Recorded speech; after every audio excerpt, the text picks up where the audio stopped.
This video shows you how to find your way around the contents of this online course and how to communicate using the forums. Your course main page will look something like this. The contents of the course are shown as links at the top of the page. Click on a link to go to that section of the course.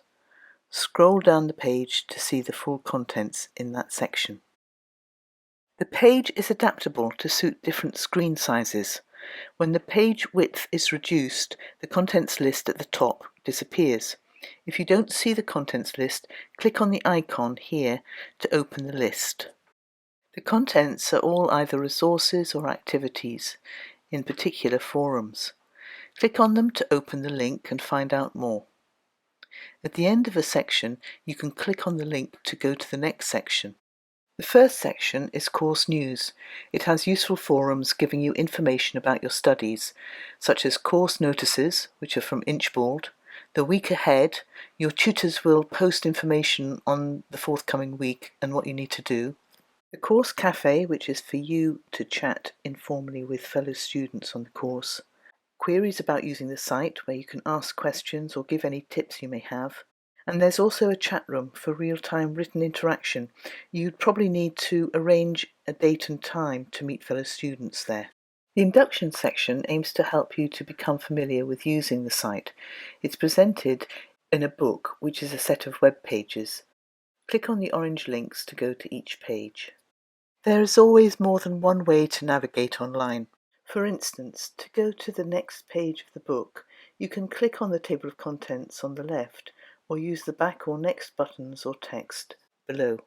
You can use the breadcrumb trail at the top of the page to navigate to your course main page or the home page, and there are back and next buttons and a jump box at the bottom of the screen so you can navigate to another activity.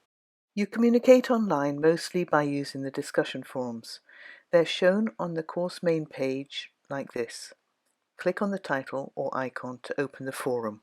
A page like this will open. To post a message, click on Add a new discussion topic. Sometimes you will want to reply to an existing discussion. In this case, click on the subject in the first column to open the message. This is a message.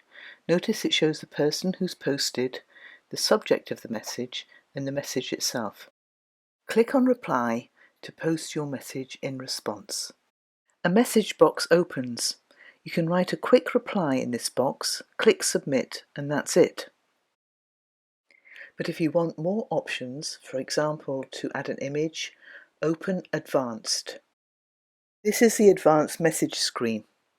You can write in the message box, use the editor to format a message, add images and add links. You can add attachments like PDFs or Word documents or images. And then when you're finished, you post a forum. If you need to, you can expand the text editor by clicking on the first icon. You can make the message box bigger by dragging down the bottom right corner of the box. And to format text, highlight it and select an appropriate icon, for example, bold. It's often best to compose a message offline and then just paste it in the box. This is because you're logged out if you're inactive on the page for 20 to 30 minutes, and when this happens you lose all your work, which is very frustrating. To insert a link, select the text you want to make into a link, click on the link icon, it looks like the links of a chain, paste or type the link into the URL box, and select Open in a new window. Finally, select Insert. To insert an image, click on the icon that looks like an image of a mountain. Then click on Find or Upload an image. This takes you to the file picker. Click on Browse. This will take you to your computer and you can select the file to upload. When the file name appears, click on Upload this file. Now you can insert the image, but first check the digital size of it. Click on Appearance. This shows the pixel dimensions of your image, and the maximum width to use is 850 pixels wide. If you have constrained proportions ticked, you don't need to calculate the other dimension.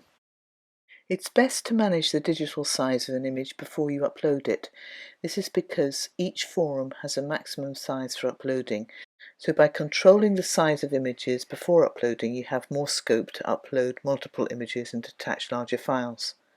When you've finished uploading and you're happy with what you've done, click on Post to Forum. To add an attachment, you can drag and drop a file into the attachment box, or you can use the icon underneath the Word attachment to open the file picker and browse your computer to select a file to upload. Allow time for the files to upload. When it has loaded, click on Post to Forum. If a file is too big to upload, you will get an error message like this. The maximum file upload varies depending on the forum. Use the guidance on managing and presenting work to manage file sizes. The attachment will appear in the box. When you're finished, click on Post to Forum. Here is the post in the discussion thread. Note the attachment at the bottom of the post. You have 30 minutes to edit a forum post before it's emailed to forum subscribers. At this stage, you can also delete a post. Forum posts like this are a key way of communicating and posting work online, and if you can post messages like this, you'll be able to participate fully online. You'll often want to follow a discussion, and you can change how you view a thread by changing the options at the top of the thread. For example, you can view a thread nested or flat. You'll get email notifications of your forum posts. The course and location of the post are shown in the email notification, and you can click on the link to go there, although you need to be logged in. You can also see the post in context or reply to it with these links. I hope you found this useful. Thank you for watching.